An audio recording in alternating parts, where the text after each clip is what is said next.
అందరికీ నమస్కారం అండి. అక్కడ కూర్చోవాలి.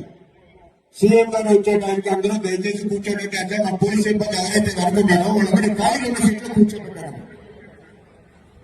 తర్వాత ఈ డాన్స్ సంబంధించి దయచేసి ఎవరు వాటర్ అనేది జరగకూడదు.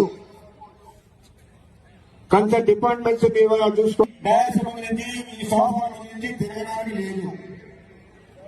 దయచేసి